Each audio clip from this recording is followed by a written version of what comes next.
BBC Radio, 24th of September, 1957. Westley Manor, a radio drama. Episode 1. 13 generations. That is, by way of fact, the number of generations of Bulstrages that had come and gone at Westley Manor since its inception. Kings had taken the throne and then passed on, wars begun and ended while Westley Manor stood, unfaltering and unwavering. So vital to the village of Donoughshire, the house had come to be known as Westley Castle, ever standing, looming above all, blotting out the grey English skies.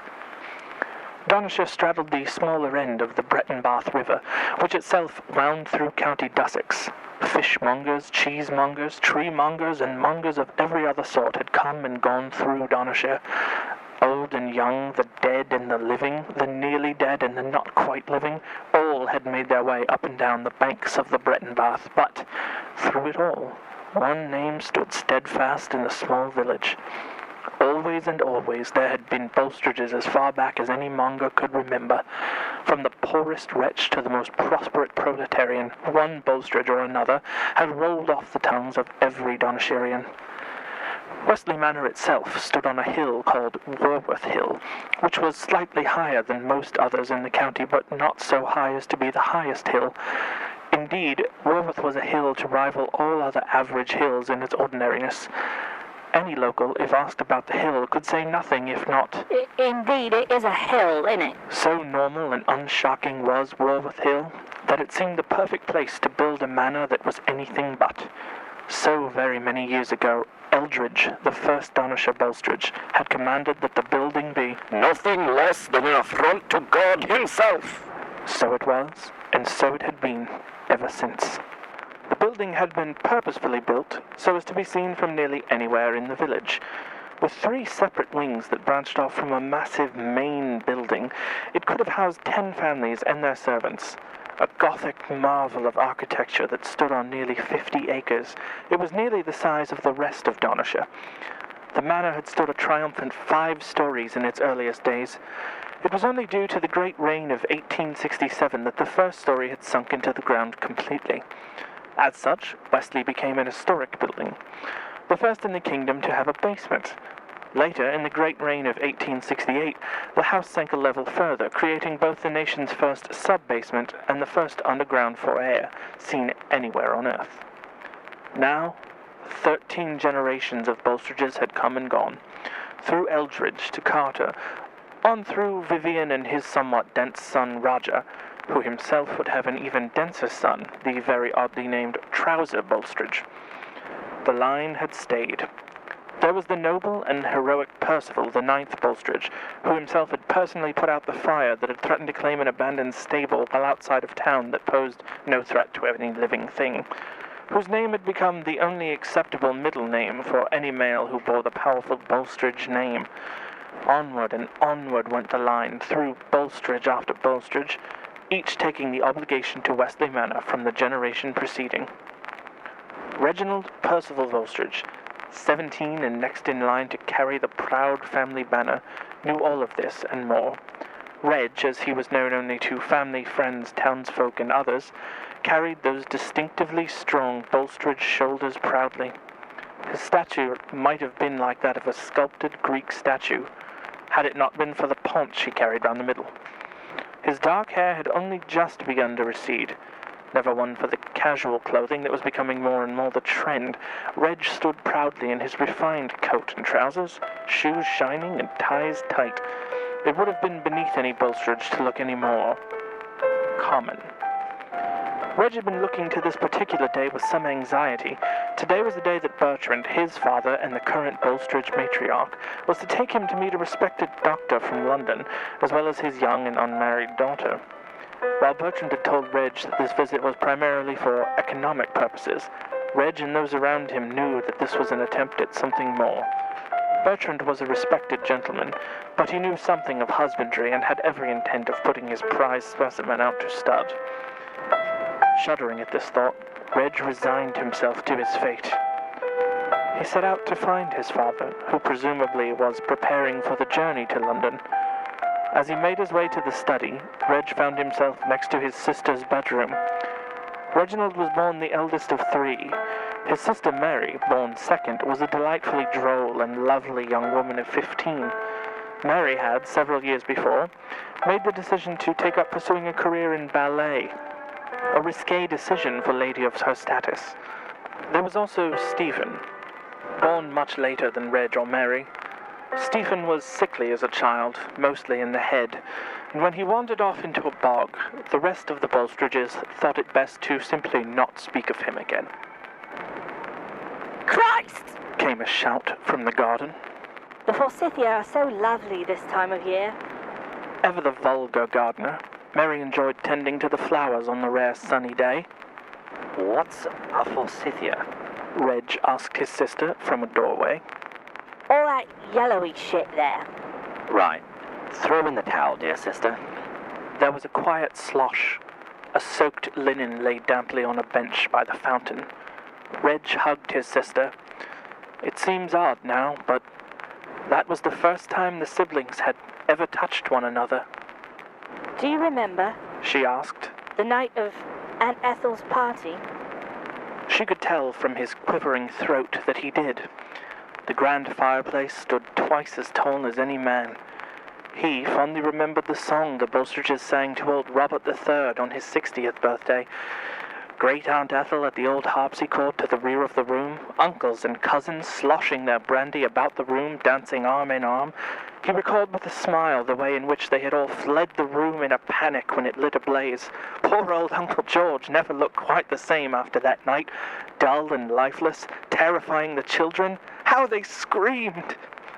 His mind racing from garden games to cricket matches and that horrible, horrible painted shed. He reached for his glasses. Blast! The old Irish vicar had snatched them up again. He remembered his father's long-standing aphorism.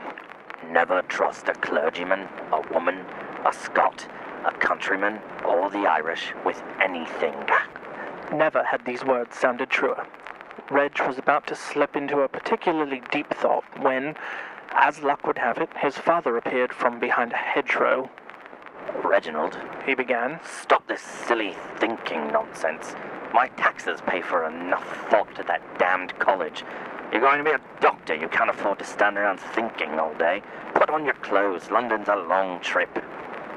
The train ride was a long one.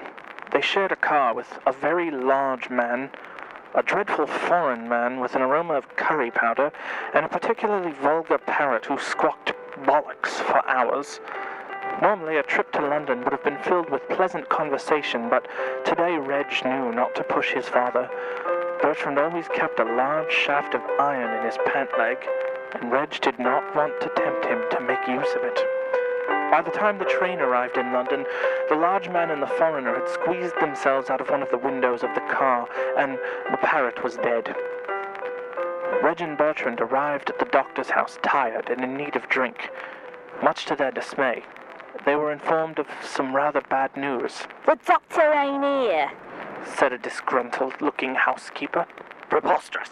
Said Bertrand, loosening his trouser iron. We've come 5 hours to see him on the day he demanded we meet. What is the meaning of this?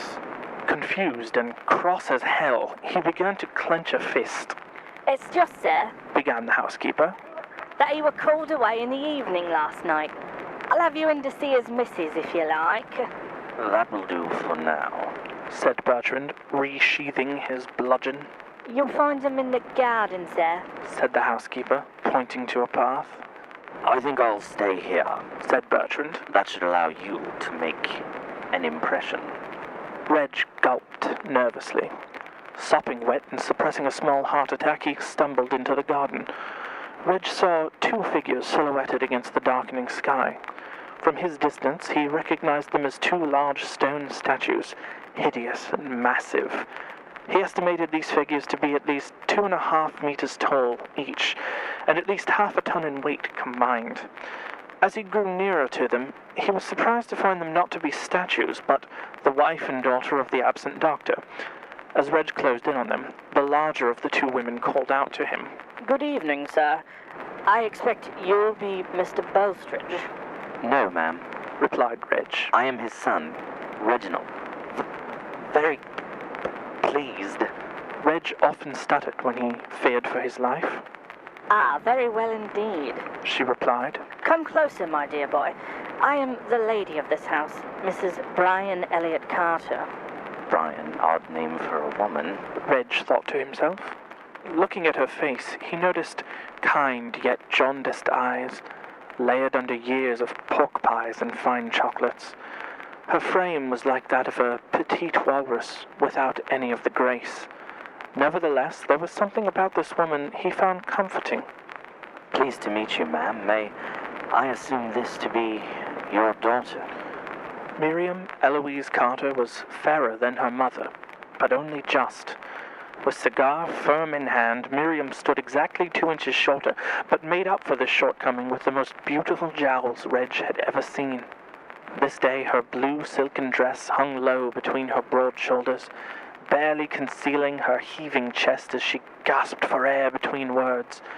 The Carters were known for growing large-shouldered offspring, particularly in girls. This may have been the very reason that Reg felt an almost instant attraction to Miriam. Hello, Said Reg, looking past her. just having a cough then. Not that it's any business of yours. She coughed, those lovely jowls quaking. Miriam had a particular eloquence that was not often found in women of her status. She spat and smiled at him.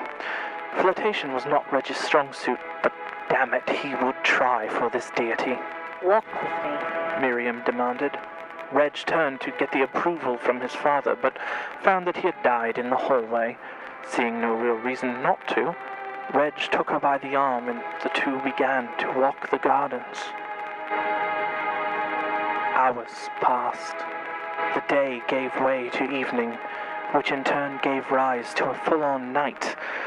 By the moonlight, Miriam looked as if she were a particularly large cherub, the sort with wings that might barely get her off the ground, and yet these wings had somehow carried this beautiful behemoth to the top of a very tall tree. Catch me, Reggie! Miriam shouted, having leapt from the highest bough. Reginald rushed toward her falling frame. He reflected on the hours before in which everything had changed. She, a doctor's daughter from the city of London, the smell of her hair uniquely fragranced with lavender, rosewater, and livestock. The first time they had touched, her calloused hands grating over his own like a rusty pipe on a soft wheel of cheese. So lost in celebration was he that he missed catching her body. She fell, hard, into a hedge, more gracefully than any angel Reg could have imagined.